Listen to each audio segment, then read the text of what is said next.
I'm Tim Ellis. Thank you for joining us for Laneway Live. All this week, we're going to be coming to you from a different part of the Laneway Theatre. Tonight, we're in the Merlin Room. This is the room where people hang out before and after the show. They can explore the library. They can check out all the little odd knickknacks that we have scattered out through the room. And our special guest tonight is a regular here at the Laneway Theatre. He's also a fixture at the Melbourne Magic Festival, where he usually does 3, 4, maybe 5 new shows every year. Please welcome Josh Staley.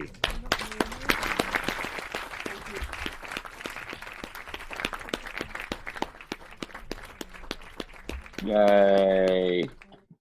Hello. You seem overwhelmed by my audience response. Oh, well, you know, being a magician on quarantine, this is much earlier than I usually wake up. So I'm still adjusting to the regular person schedule. Wow. So 8 p.m.'s early for you. Yes. Usually I'm up maybe 9 or 10. So I'm dying. Yeah. Where are you right now? What city? I'm in my lounge room in Melbourne, actually. I have redecorated my lounge room by hanging a poster from one of my MMS shows up to make my lounge room look a little nicer. But I'm in my lounge room.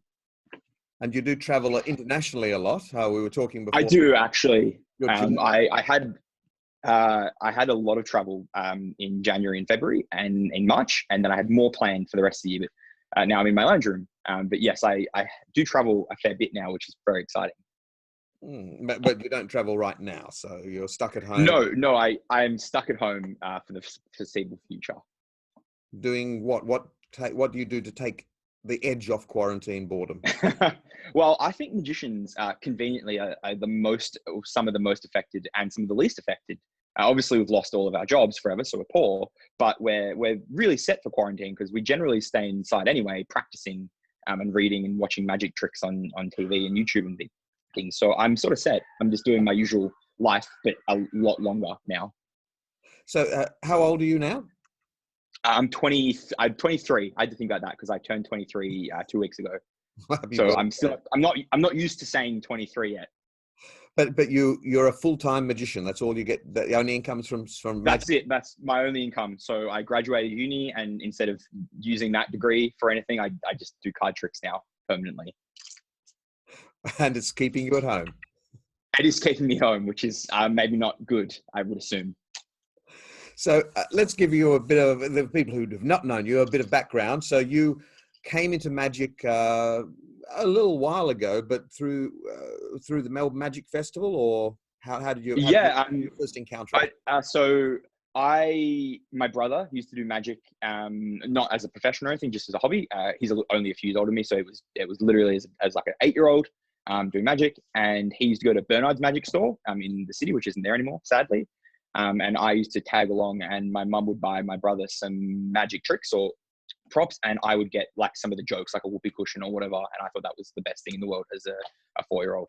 And then eventually I moved into the magic section, which was very exciting for me. And I kind of never looked back. And we fast forwarded a few years, and my mum started looking for magic clubs or magic lessons or anything like that. And at that point in time, nothing really existed like that. So it was very hard to find. But eventually we found all the magic clubs, and my mum emailed them. And the one group to come back was AIM, the AIM Juniors program, which was kind of just getting started at that point in time. So we emailed them and we got in on that. And at the same time as that kind of stuff was happening, I did a thing called Gateways, which was a program in primary schools, which was to kind of enrich smart kids, I guess. Not that I was one of those, but I somehow got on the program. And I did one that was a magic class, and the special guest was Simon Coronel, who I'd never heard of before. And he taught some tricks along with the actual teacher. And then he promoted the Magic Festival, his Magic Festival show, with him and Shoot Ogawa, who I also had never heard of at the time. So I went along to that. And the Gateways the class was on a Monday. So the show that night was the MMS Stage Gala. And that was kind of perfect for me, because I had never seen so many magicians in one place. In fact, I had not really ever seen any good magicians. So I got to see like 10 or 11. And I remember seeing Shoot and Anthony Mazzi. I saw you, Simon, obviously. And after that, I was outside and I got some flyers. I remember getting you to sign a flyer, which I probably still have somewhere. And I went to a bunch of other shows, and I was standing outside of one of them, and a man walked out and asked to show me a trick. And that happened to be Anthony Damasi, and he told me he was just starting up magic classes. And I and Lachlan Wild were his first ever students he got from the MMF, and then the rest is kind of history. Wow. And now you are teaching AIM juniors. I am, yeah. So I've gone full circle. So I started off in the first, I think it was the second year of AIM juniors that I ever did. That ever happened. And I did it with Tim Mason and Lachlan Wild, a few other people who have dropped out or left Melbourne. And years went on, and I aged out. I got too old to be in AIM juniors. And then Dom Chambers, he became too famous to do AIM juniors anymore. He had too many commitments. And I thought, this is the perfect opportunity for me to kind of give back, because AIM juniors genuinely did start my career in magic and has kind of put me where I am now. And I assume that since Dom did AIM juniors and then became world famous, that if I started teaching AIM juniors now, in 2 to 3 years' time, I too would be on Broadway. Well, that is the formula. That is the formula. That's the plan. Yeah, yeah. And so you followed in Dom's footsteps by becoming an Australian junior champion as well. I did, yeah. So I was doing AIM juniors, and I still had no idea what the AIM junior championship was at this stage. But we got to around May or June, and it was Brendan Croft who was running it, and he had said, there's this thing called the Australian Junior Championship of Magic, and I think you'd be really good at it. All you need to do is a 5-minute routine. It can be cards or coins or whatever you want. So do it, and it'll be really great, and they will get all this amazing judge feedback and all that kind of stuff. So I entered, and I got really lucky, and I won, which was really exciting for me. I remember the judge that year was Helder Gemaresh, who was my favorite magician in the world. And he still is one of my favorite magicians in the world. So I got to have feedback from the guy on cards about my card act, and it was the best experience in the world, even if I had not placed at all. But I just so happened to win as well, which is even better. And then shortly after that, wasn't that much longer, you did your first MMF show. Yeah, it was the very next year. So I won when I was 15, and then when I was 16, I decided to do an MMF show, which was exciting. And I'm sure if I watched the video back now, the show was awful. But at the time, I thought I was really proud of it.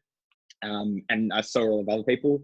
I was really fortunate, in fact, that a lot of the MMF veterans, if you want to call them that, came along to see the show and gave me really good feedback. I was actually going through a magic book last week, and I opened it, and inside, for whatever reason, there was a flyer to my show, and on the back of it, Anthony Damasi had written all these super comprehensive notes on the show, and it was great reading them back and seeing all this feedback that's probably still helpful to this day. For people who are not familiar with the Melbourne Magic Festival, I think one of the best things is everyone comes together. They all come together and work, helping each other. There's not that usual competitiveness that you might see in a magic industry, but everyone sits down, watches everyone else's shows. They give really good feedback. They help backstage. It's a real sense of community. 100%. It is unlike any festival I've ever done. There's no competitiveness at all. Everyone actually does come see shows just because they love magic and they want to see your show. They're not there to steal material or whatever, or try and get people to come see their show afterwards. They are just there to come see your show because they want to see good magic, or they want to try and help you out. It is amazing. It's definitely one of the best things I've kind of stumbled into by pure chance, basically. And to an extent, you've become quite obsessed with the Magic Festival. How many shows do you do every year? It's like 3 or 4 shows every year now. Yeah, so last year I was really fortunate to do a close-up show. So it was in a room of only 20 people, which is kind of a lot smaller than the usual MMF setup, because usually our studios or our theaters are kind of 60 or 80 at the smallest level. So I thought, since it's a much smaller audience, I might as well do 2 shows a night. So I ended up doing the Conjurer at the card table at like 7 p.m. and then the Comedian at the card table at I think it was 8:30 p.m. So I did that every night, along with a kids show, which was crazy. And I also produced a show last year for the very first time ever with Prue Spencer, who we just had on the other night, and another young magician called Zeke Buttersworth, who had won the junior championships as well that year. Sorry, the previous year. And it was my first time getting to produce a show and direct a show. And it was really exciting to be able to give young magicians the same opportunity that I got. When I was 16, Nick Casitas, one of the AIM members, helped produce my show, because you can't do it unless you're a certain age. So it was really exciting to be able to do the same thing for other young magicians and get them going in the Magic Festival. So hopefully now that Prue is a little bit older and she can do her own shows, she'll be doing that and kind of continue that cycle, because I think that's the only way we're going to have magic continue in Melbourne, is by giving the same opportunities back that we got when we were their age. And you also did the close-up gala? Yes. So, sorry, I forgot all the auxiliary shows. Magic Sports. I think my grandma was saying the other week that she thought it was, I think, 22 shows across 14 days, which is ridiculous. But it was the galas, the Magic Sports, the Best of the Fest, the Kids Gala, and a few other random things here and there. And Magic Sports has been like a highlight of the festival every year. Undoubtedly. And I think one of the most unusual highlights we had was a couple of years ago. The audience gets to challenge the magicians to perform magic in different settings in one game. And I think you were asked to perform magic on a trampoline. I was, and I remember standing out there, and I had my deck of cards ready, and I was thinking, what kind of trick can I do that will, because essentially you have to be ready to go with a trick that will work anywhere, whether it's an underwater or on a pirate ship or whatever it is. So I was thinking, what kind of trick can I do? And I had one in my mind, and then they said trampoline. And I thought, okay, this won't be too hard. All I need to do is just bounce up and down to do the trick, and that's the trampoline. And so I started doing it, and I was bouncing up and down, doing the trick. And what I didn't consider was the trick I was going to do was like 5 minutes long. So I had to jump essentially for 5 minutes. And after about 45 seconds, it occurred to me that this is going to kill my legs. So I couldn't walk the next day, really, because it was very hard to bounce up and down. But the silver lining was my assistant, the spectator, also had to bounce up and down for 5 minutes. So it made me feel a little bit better in that regard. I did Wayne Houchin's French Kiss with the card in the mouth. So it was very difficult to grab their hands and be jumping up and down at the same time and like put cards in their mouth. And it was definitely the weirdest trick I've ever done. I only wish we had video of that. Yeah, well, so do I, actually. I could send it into personal trainers and go, look how fit I am. Now, you recently went across overseas to visit another Joshua J, who was one of our guests at Magic Festival, and he had a massive retreat. And you're one of the few lucky people who attended that. What was that like? I was, yeah. It was amazing. So Josh was one of the guests at the Magic Festival a few years ago. And we kind of hit it off and became really good friends because we have similar interests in magic and I guess outside of magic as well. And he runs a magic company, and he decided to do a magic convention unlike no other, which was called The Retreat. And essentially he got some of his magic friends. There was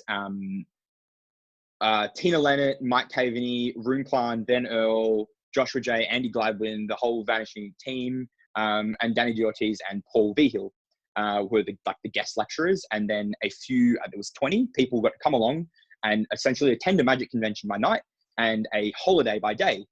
So we went to like whitewater rafting, and we went to a sloth zoo kind of nature reserve thing, and all these wild things during the daytime. And then we'd go back to the resort, which was amazing, like one of the nicest places I've ever been to in the world, not a usual magic convention hotel.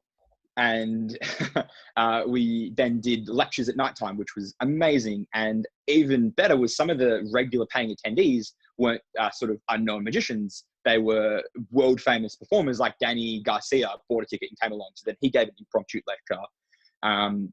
Tina Lennett did a yoga class every morning just out of nowhere because she's also a yoga instructor. So it kind of started off as this amazing sounding thing, but then once you got there, it just evolved into something even more incredible. And it was definitely something that I think would set a precedent for future magic conventions. Obviously, not every convention can go to Costa Rica and go on a 5-day trek through the jungle and whatnot. But I think having some things that aren't necessarily magic related made the magic stuff even better, because it gave us a chance to stop thinking about magic and just interact with magicians outside of magic. Now, Joshua J made some very positive comments about your work. He was very impressed by what you did at that convention. Now, your speciality, though, is really just cards, and that's become your obsession. I think that's really what Josh was most impressed by, the width and the breadth of your knowledge with cards. Yeah. Andy Gladwin ended up coming to me and asking questions to see just how far how much knowledge I had on it, and asking like more and more ridiculous history questions about it. And I kept impressing them because I do have a really good, I guess, memory for these kind of things. I guess I got into cards because that was all I could kind of get for a really long time. Magic props in Australia were really expensive at Bernard's. So buying stuff was a little bit out of the question. So I remember I got for Christmas one year, Michael Lamar's Easy to Master Card Magic and a deck of bicycle cards, which cost like $30, which is crazy to think now because we didn't have Costco doing really cheap bricks of cards. So I treasured these things and really just worked on and practiced those over and over. And I guess it kind of became the passion of mine. And I obviously do other magic, but that is sort of where my obsession lays. And I ended up winning an award at Costa Rica. They did a end of convention awards. And the award I got was Best Josh, to the displeasure of Joshua J. So I was very proud of that award. That's pretty good. There's only 2 of you in it, but that was a very high standard to beat. It was tough competition, actually. My prize was I got a trophy and I got a copy of Magic Atlas with my face stuck on the front cover. Joshua J's least favorite publication. Now he's even least favorite. So who is your, you mentioned Helder before, but who's the main influence with your work? Yeah, it's funny. I guess the older I get, the more I kind of change my interest in hobbies. So Helder was sort of the guy for me at the beginning. And that was because I got his DVD. And when you're young, you don't really have a lot of resources. Because I grew up before YouTube. I sound really old now, but there wasn't like YouTube magicians or even instant downloads weren't really a thing when I was getting into magic. They were just kind of starting. So I would only get a few things here or there. And Helder was one of the first ones I really got, which really got me into him. And then from there, I got really lucky. Sorry, my earphones aren't staying in. I got really lucky and the producers of The Illusionists contacted me. And they asked, would I come to work for them and do the merchandise outside the front of their show? And one of the guys on the cast was David Williamson, which was out of the blue because he he wasn't supposed to be there. He just came to replace Jeff Hobson. So I got to spend 2 weeks every day for like 9 or 10 hours a day hanging out with David Williamson, which kind of opened up a whole new world for me. So he became a really big inspiration because I got to see him do his act 3 times a day, every day for 2 weeks. And the best part was every time it was different and equally hilarious. And then from there, I kind of bounced around a whole bunch of different people. But definitely David Williamson, Helder, Joshua J. I know Chihan talked about this, but I got a new book in the mail a few weeks ago from Steve 40. So he's a guy, he's a very different kind of magic. That's what I do, but definitely something I like practicing. And in this time, I've also got to read through Helder's book, which is like 20,000 pages. So it's given me the time to actually be able to digest this. So there are the books on your shelf that you're aiming to get through before this quarantine's over? Yeah, I was looking at them yesterday, actually. I'm 100% sure I won't be able to get through them, even if quarantine lasts for the next like 5 years. So I'm kind of just chipping away here and there because, I think all magicians have that real struggle of like, when do I add a new piece to my repertoire? Or when do I start performing something for an audience? So my goal is in quarantine to try and work on a whole bunch of new material and then I can finally get it out there. Because I haven't really had the time, to be honest. I've just come back from Adelaide doing the Fringe Festival. And then before that was Perth Fringe and then a whole bunch of shows over Christmas time. So I have been doing the same show for like a year or 2 years now. And I haven't actually had the time to do a new show, which is usually what happens at the Melbourne Magic Festival. So it was kind of a shame that if it happens at all, it's going to be very different. And I'll have to think of, a digital show, which will be a whole new thing again. Well, perhaps a digital show would actually work well for you because everyone gets a front row, but you don't have the interaction. I mean, if I adjust this down, this is the view that you don't really get when you do a show. If you do a close-up show, only a few people are lucky enough to be able to sit close enough to see like this. So being able to do stuff online does open up a whole new world for people, especially close-up magicians. That's why I was so excited last year to be able to do the close-up show. It's something that I have never really been able to do properly before. It's very like Magic Castle-esque, but those kind of venues are very far and few between all over the world. So to be able to do a proper close-up show is like so exciting to me. So your shows at Perth Fringe World and Adelaide Fringe Festival were not close-up shows as such? No, they were more parlor shows. So it was like 30 to 40 people. I was in Adelaide. I was in a building called Ayers House, which is like a 200-year-old mansion. And they have an amazing library.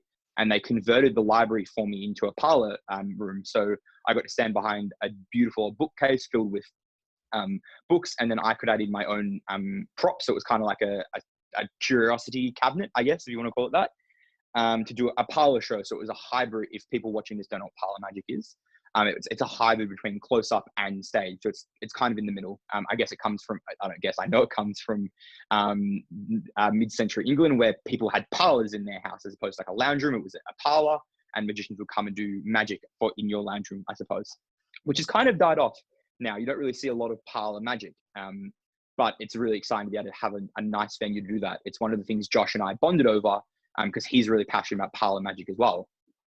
And to an extent, even though I present the Laneway Theatre as a close-up venue, it is essentially a parlor venue. Yeah, well, when you first launched the Laneway Theatre, I was one of the first lucky people to get to a show in there. And I remember I did a close-up parlor hybrid, because you do have that nice space where if you put your poker table there, everyone can see down on it to it perfectly and do a close-up show. But then if you get that table out of the way, it's the perfect setting for a parlor or even stage if you really want to push the limits. Now, you did tease us a little bit then when you tilted your camera down and showed the cards. I really thought you were going to do a card trick for us. I can do a card trick. I'll get rid of these ones because they have no backs, so they're a little bit hard to do. They're better for like gambling stuff, like what Steve 40 book we were talking about.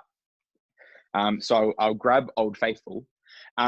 One of the challenges I think I and a lot of other people who do magic, we all do magic, who do close-up magic specifically, is that because we can't interact with people in the same way, there's no pick a card or you shuffle the cards or whatever.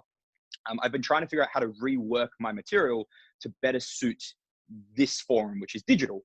And one of the tricks I really, really like, it's any card, any numbers, which the plot generally is you have a spectator pick a card, you put it back in the deck, they shuffle them, and then they name a number and you count down to that number. And usually there's a lot of interaction, and there's also a lot of sleight of hand. You have to do secret moves to move their card to the right position, and it uses misdirection and things like that. But obviously I can't misdirect the camera. So I've been thinking, how can I rework this kind of stuff? So my first solution, instead of having you pick a card, is just name a card, because you don't have to be here with me to do that. So can you name a card for me? The 4 of clubs. The 4 of clubs. Awesome. So already, I actually think this kind of has become more fair because it's a free choice, right? If it was a selection, maybe you think I'm making you pick one. I'll go back to that angled setup down here because this might look better. Sorry, I'll tighten my camera a little bit. Perfect. So the next part of the trick usually is shuffling the cards. And obviously, since you can't be here to do it, I'll try and do the fairest shuffle I can. So that really is one. We won't push them through or do anything suspicious. We really will square them up. And in fact, I will leave them spread as fairly as I can. And I'm not going to touch them. You can't really see my hands very well, but I'll put them on the edge of the mat so I can't cheat. So the next stage is naming a number. So could you please name a number between 1 and 52 for me, Tim? 12. 12. Now, Tim, when you wake up tomorrow, you're going to think, what if I had changed my mind? Would you like to change your mind? No, thank you. Fantastic. So then the trick just usually would involve me finding the 4 of clubs in the deck and secretly maneuvering it into the position number 12. But I can't do that because you would see because the camera doesn't blink. So I've had to come up with a new method, and this is what it is. 1, 2, 3, 4, 5, 6, 7, 8. And that's it. Hopefully, if this has worked, that move positioned was it the 4 of clubs? It was. Into number 12. So I'll do this as fairly as I can. 1, 2, 3, 4, 5, 6, 7, 8, 9, 10, 11, 12. Now think about it. If you had changed your if you had changed your mind and you'd said 11, we would have counted off 11 cards, and the next one would have been the 2 of spades, which would have been wrong. If you had said a different number, like 13 or 14, we would have got the 10 of diamonds or whatever card we would have ended up with. But you said the 4 of clubs at number 12. That would be the 4 of clubs at number 12. Wow. Well, I'm very glad that worked because it's the first time I've ever done it digitally like this. So I was very nervous, but it worked. So I'm very happy with that. And I guess that's kind of the advantage of being in this situation, right? That we can work on new weird material. Yeah, I mean, it's no insoluble, but it's very good. Well, you know, I'm not a genius yet, but we'll get there one day. I didn't have my flat cards, my magnets broke, so I couldn't do insoluble. Sorry, I forgot. That was great. Yeah, And you're also now offering magic lessons. That's one of the advantages of the digital age now. Is that right? I am. Yeah. So were never magic conventions in Australia when I was getting into magic, but they've all started popping up. I've been to 4 magic conventions in the past, like 2 years in Australia, which is incredible for me. And when I go to magic conventions, I meet a whole bunch of magicians, and they are asking me questions and saying, "How do you do this? Can you show me this?" Because people kind of know me as the card guy who is really good at sleight of hand, or knows a lot about it at least. But the sad thing is that they can never really do any lessons or anything with me because I live in Melbourne and they live in Queensland or Sydney or whatever it is. So I thought this was a really good time to be able to do some classes and sessions online, so people can get to ask questions and interact, and I can show them what I know. And the same is true that for AIM Juniors, we are running the AIM Junior sessions online now, which means that all the young magicians from around Australia can now, for the very first time, join in AIM Juniors from the comfort of their own home. So even if you don't live in Melbourne and usually attend AIM Juniors, this is your perfect opportunity to be able to get to be a part of it. And you too can come and learn Insoluble. Well, we're going to put all the links down the bottom there. So if you'd like to contact Josh and have some private magic lessons, or join AIM Juniors and session with all the other guys, that would be great. But let's just wrap it up now, because we've gone way over time. It's been fantastic chatting with you. But I do recall a story that you must tell about a couple who, I won't say was the influence of your magic show, but they decided. They definitely were. Yeah, so I was doing a show in the Melbourne Comedy Festival with where a really good friend of mine, Lawson Reeves, who you might know from Big Brother. We actually met at the Illusionist as well. And the show that we did was heavily based around a borrowed fingering. At the start of the show, we borrowed a ring for a trick, and then it vanishes. And then later on in the show, at the finale, it reappears in an M&M packet, or I think it was an M&M packet that someone had been holding since the start of the show, and it kind of ties all the different tricks together. So we get to the second trick, which is time to borrow the ring, and Lawson looks out and he says to a gentleman, "Do you have a finger ring I can borrow?" Because it looked like he had some rings on his face, and this guy's face went white for some reason. We don't know why. But he looked really pale and he's like, "Oh no, I don't have one. No, sorry." And we thought that was kind of weird, that, you know, maybe he had stage fright or whatever. So we moved on to someone else and we grabbed a ring off them. And we went on for the rest of the show, and the ring appeared in the M&M's packet or the box or whatever it was, and everything went really well. And the show ended and everyone was clapping and it was great. And then as we were going to take our final bows and leave, this guy who had went really pale at the start stood up, which we thought was kind of strange. And he said, "I actually do have a ring, but it's not for you guys." And we were like, "Oh, okay." So then he turned around to look at the lady he was with, and he got down on one knee, and he proposed to her. And she said yes, and it was very exciting. And it was the first magic proposal I've ever seen, and maybe the last. And it was so surprising and shocking, and I guess really exciting that he chose our show out of every possible place to propose at. So we were chatting to him afterwards in the bar, and we were talking to him, and he said, "When you asked, do I have a ring?" I was thinking, how do they know? How do they know I'm proposing? Have they read my mind? How do they know? What am I going to do? And he somehow, for some reason, thought we knew he had a ring, and we were trying to make him propose there. But ultimately, it turns out that his girlfriend loved magic. She loved the Butterfly Club, which was where we were doing the show. So he thought it was the perfect place to do the proposal. So we ended up having a proposal at our show, and it kind of overshadowed the rest of it, if we're being honest with ourselves. Wow. So you are now part of their history. We are. Haven't been invited to the wedding yet, but I did offer to do roving for them. At a very special price. Virtually. Yes. You can do it virtually now. Well, this happened 2 years ago, so I suspect maybe they've wed and gone. Oh, so sad. That's a terrible postscript to that story. I know. Maybe it just didn't work out. Maybe it was the magic. Maybe I'll be ready for the next proposal. Look, it's been great chatting with you, Josh. We look forward to hearing more and more successful stories from all the future juniors who come up through the ranks. Thank you so much for chatting with us. See you later. My pleasure. Have a good day.